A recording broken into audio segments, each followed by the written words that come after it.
नमस्कार दोस्तों, स्वागत है आप सभी को फिर से एक और नए फ्रेश वीडियो पे। तो मई और जून महीने के दौरान भारत के कहां पर कैसा मौसमी कंडीशन दिखाई दे सकता है, इंडिया, पाकिस्तान और बांग्लादेश के हिस्सों पे क्या मौसमी कंडीशन दिखाई दे सकता है और कहां पर कैसा बारिश का संभावना है 2 महीने के दौरान, और बंगाल की खाड़ी और अरब सागर पर साइक्लोन का फॉर्मेशन कर सकता है कि नहीं, और करेगा तो कब कर सकता है, और लैंडफॉल कहां पर हो सकता है और इंटेंसिटी क्या हो सकता है। इसके साथ मॉनसून भारत के हिस्सों पे कब तक, कहां पर और कब पहुंच सकता है, इस पर और टेम्परेचर के ऊपर भी, ये सब चीज़ पर डिटेल्स में डिस्कस करेंगे। तो वीडियो को लाइक और शेयर करके चैनल को सब्सक्राइब जरूर करें और अधिक जानकारी ऐसे ही पाने के लिए, और ये वीडियो को पूरा लास्ट तक जरूर देखें पूरी जानकारी पाने के लिए। तो दोस्तों, ये मैप लॉन्ग रेंज मॉडल का है जो कि 1 मई से 7 मई तक का फोरकास्ट का मैप है, ECMWF मॉडल का। तो ये मैप काफ़ी सिंपल है समझने पे। तो इसमें हम देख सकते हैं कि बंगाल की खाड़ी में दक्षिणी पश्चिमी मानसून से पहले वाली कंडीशन बनता हुआ दिखाई दे रहा है। दक्षिणी पश्चिमी तेज हवा के चलते अंडमान निकोबार आइलैंड के हिस्सों पे भारी बारिश को ये बढ़ा सकता है ये टाइम के दौरान, जो कि मानसून आने का एक एडवांस सिग्नल यहाँ पर हमें दे रहा है। इसके साथ गुजरात और राजस्थान के ऊपर एक साइक्लोनिक सर्कुलेशन अपर लेवल पर फॉर्मेशन कर सकता है, जिससे अरबियन सी से नमी वाली हवाएं पश्चिमी भारत के हिस्सों पे एंटर करके भारी बारिश को बढ़ा सकता है। तो ये टाइम पर ऐसा बारिश का एक्टिविटीज होना थोड़ा सा रेयर है। लेकिन दोस्तों, कोई गुजरात, राजस्थान और साउथ सिंध से मुझे देख रहे हैं तो दोस्तों, आप लोगों के हिस्सों पे, व्यापक हिस्सों पे भारी बारिश, आंधी तूफान, मेघ गर्जना के साथ बारिश का आशंका है। खास करके 4 मई से ये बारिश का एक्टिविटीज यहाँ पर बढ़ने की संभावना है। पूरे राजस्थान, गुजरात, उत्तरी महाराष्ट्र, कोस्टल महाराष्ट्र इंक्लूडिंग मुंबई, सौराष्ट्र, कच्छ के साथ साउथ पाकिस्तान, दक्षिणी पश्चिमी मध्य प्रदेश, ये सभी हिस्सों पे कई इलाकों में सर्कुलेशन के चलते बारिश बढ़ सकता है 4 मई से खास करके। लेकिन भारी बारिश गुजरात के हिस्सों पे रह सकता है 4 मई से 7 मई के दौरान तक, और 7 मई से बारिश ये सभी हिस्सों पे और भी बढ़ने की संभावना है। इस पर आगे डिस्कस करेंगे। इसके साथ उड़ीसा, वेस्ट बंगाल, झारखंड, बिहार, छत्तीसगढ़, आंध्र प्रदेश, तेलंगाना, विदर्भ के साथ उत्तर प्रदेश, उत्तर पूर्वी भारत के सभी हिस्सों के साथ बांग्लादेश के हिस्सों के साथ उत्तर पश्चिमी भारत के पंजाब, हरियाणा, चंडीगढ़, दिल्ली, उत्तराखंड, दक्षिणी पश्चिमी भारत के साथ दक्षिणी भारत का तमिलनाडु, पुडुचेरी, कराईकल, केरला, कर्नाटका, ये सभी हिस्सों पे 6 से 7 मई तक मेघ गर्जना के साथ बारिश कुछ हिस्सों पे हो सकता है, और तूफानी हवा के साथ ओलावृष्टि का कंडीशन भी ये सभी हिस्सों के दौरान कुछ कुछ हिस्सों पे बन सकता है। ये टाइम पर पहाड़ों पे कमजोर पश्चिमी विक्षोभ का असर भी रह सकता है। तो दोस्तों, ये जो मैप है ये 7 मई से 15 मई तक का फोरकास्ट का मैप है। इसमें काफी इंटरेस्टिंग कंडीशन बन सकता है मौसम का। तो इसमें हम देख सकते हैं कि 7 मई से 12 मई के दौरान गुजरात, सौराष्ट्र, कच्छ के हिस्सों पे भारी बारिश, मेघ गर्जना के साथ ओलावृष्टि का कंडीशन काफी ज्यादा हिस्सों पे रह सकता है, काफी बड़े इलाकों में रह सकता है।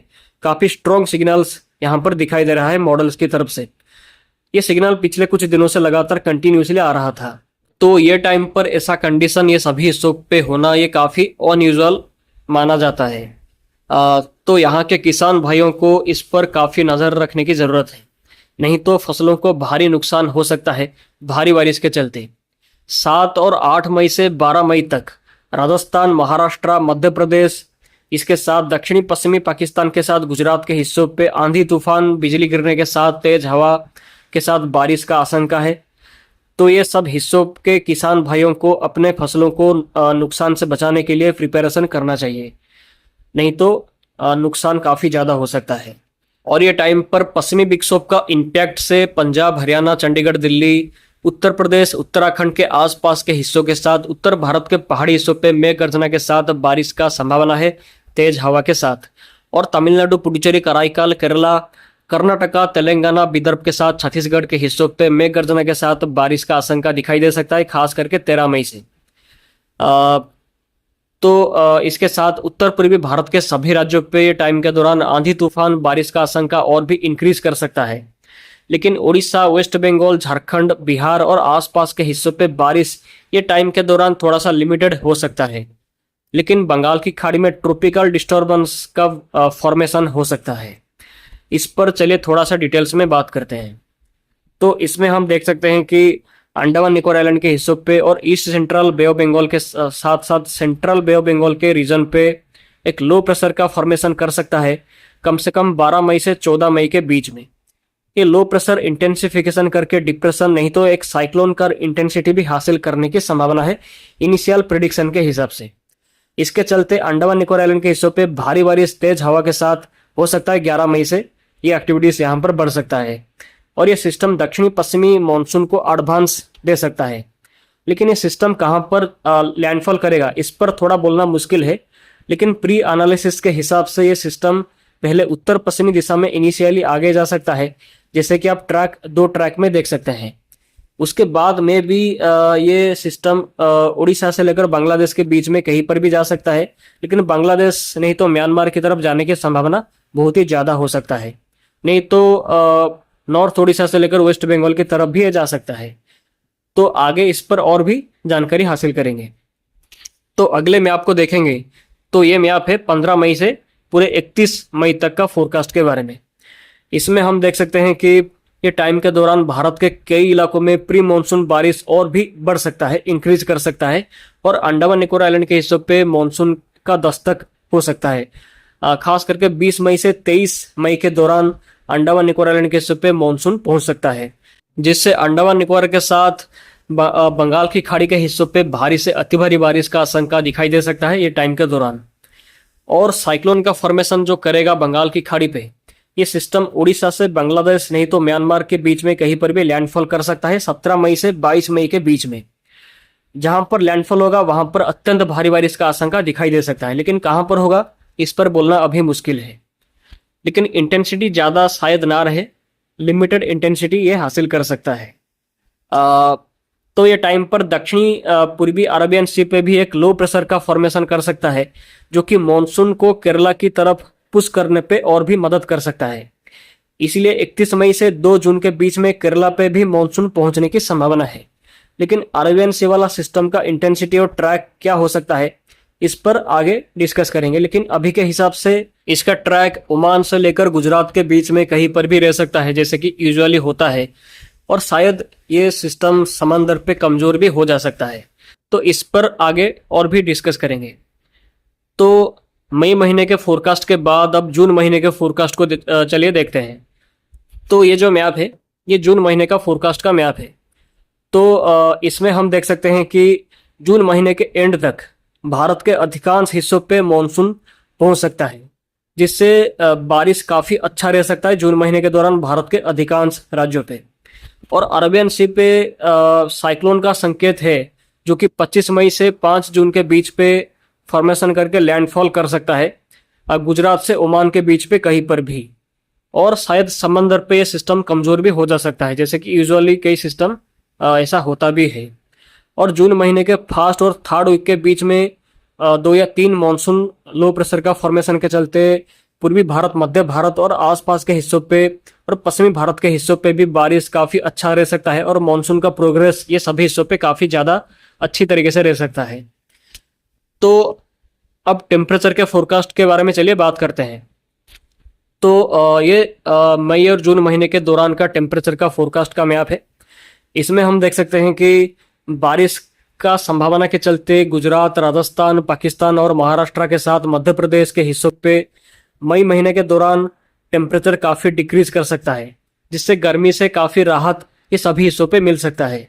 और बाकी राज्यों पे थोड़ा गर्मी का प्रभाव दिखाई दे सकता है, लेकिन फिर भी तापमान नॉर्मल यानी कि सामान्य रह सकता है। और मई महीने के दौरान एक्सट्रीम हीट होने की संभावना बहुत ही कम दिखाई दे सकता है, बारिश का एक्टिविटीज ज़्यादा होने के चलते। हुआ तो बहुत ही कम दिनों के लिए तापमान ज़्यादा रह सकता है मई महीने के दौरान। और जून महीने के दौरान गर्मी थोड़ा ज़्यादा रह सकता है भारत के सभी राज्यों पे, दक्षिणी और पश्चिमी भारत को छोड़ देने के बाद। तो मई और जून महीने के दौरान भारत के कहाँ पर कैसा बारिश होगा, कहाँ पर कैसा कंडीशन मौसम का बनेगा, तापमान का कंडीशन क्या होगा, इस पर हमने जानकारी हासिल कर लिया है। तो अब चलिए साइक्लोन का फोरकास्ट को थोड़ा और डिटेल्स में जानने की कोशिश करते हैं। उसके बाद मॉनसून कहाँ पर कब तक पहुंचेगा उसको भी देखेंगे। तो दोस्तों यहाँ पर हम साइक्लोन का फोरकास्ट को पूरा डिटेल्स में समझने की कोशिश करेंगे। तो ये ECMWS मॉडल का ट्रॉपिकल साइक्लोन स्ट्राइक प्रोबेबिलिटीज का मैप है। इसमें हम देख सकते हैं कि ये 3 तरीका का यहाँ पर मैप है।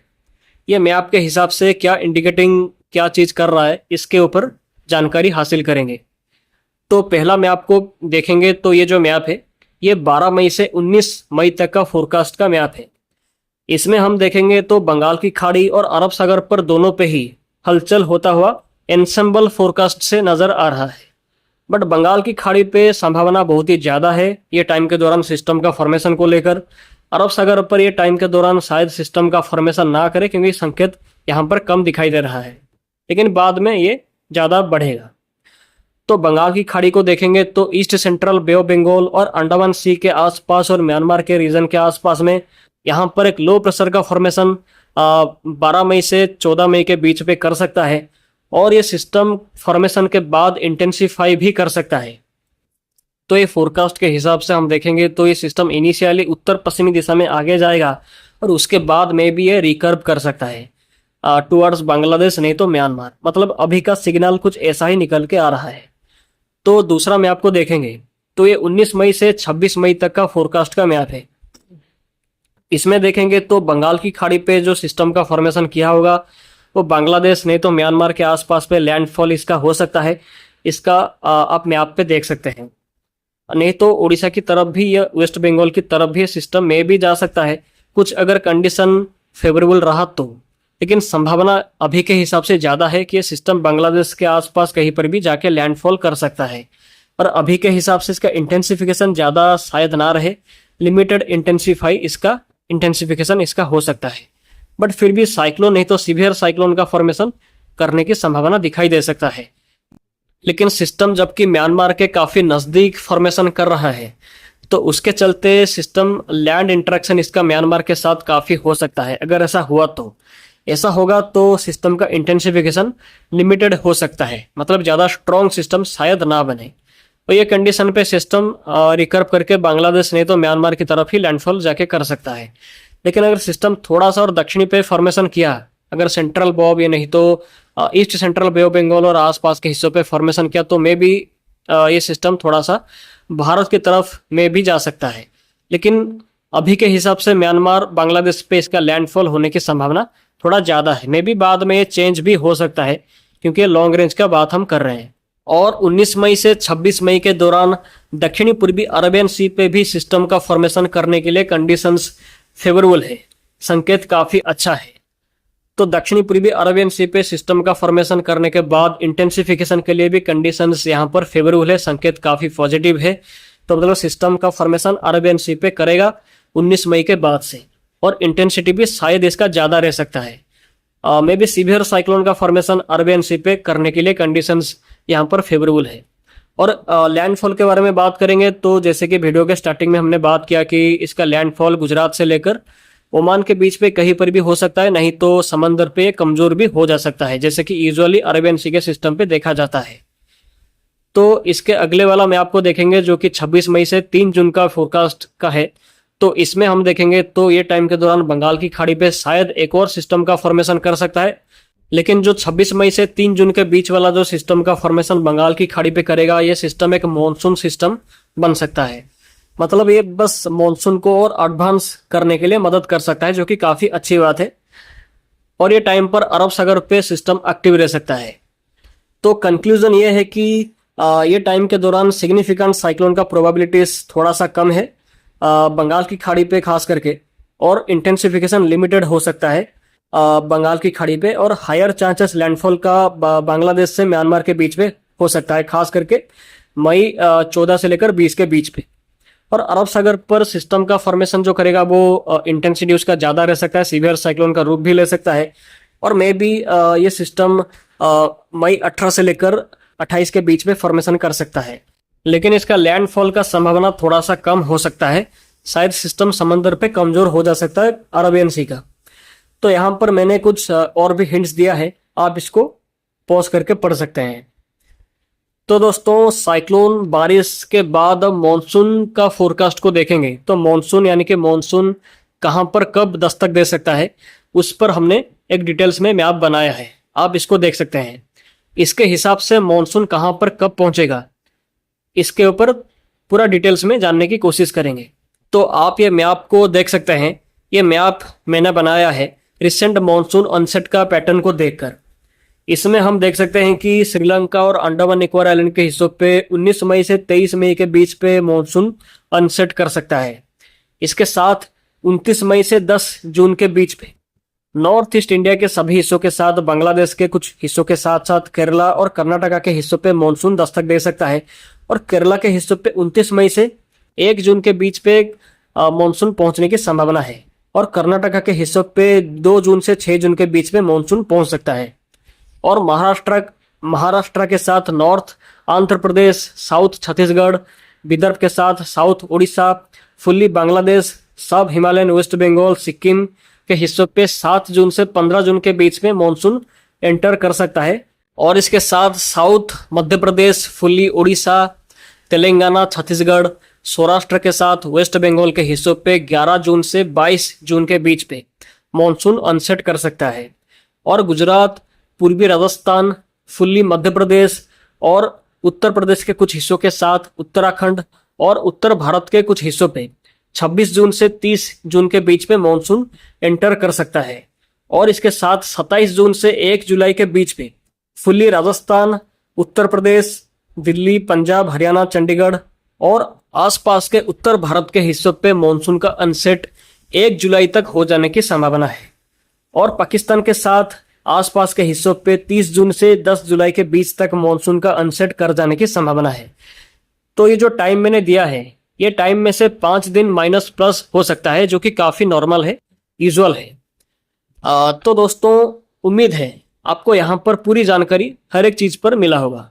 फिर भी कोई सवाल हो या कुछ भी समझ में ना आया हो तो आप मुझे कमेंट में डायरेक्टली पूछ सकते हैं। वीडियो पसंद आया हो तो चैनल को सब्सक्राइब करके वीडियो को लाइक और शेयर जरूर करें। तो आज के लिए इतना ही, फिर मिलते हैं अगले वीडियो पे। आप सभी का दिन शुभ हो। धन्यवाद, बाय।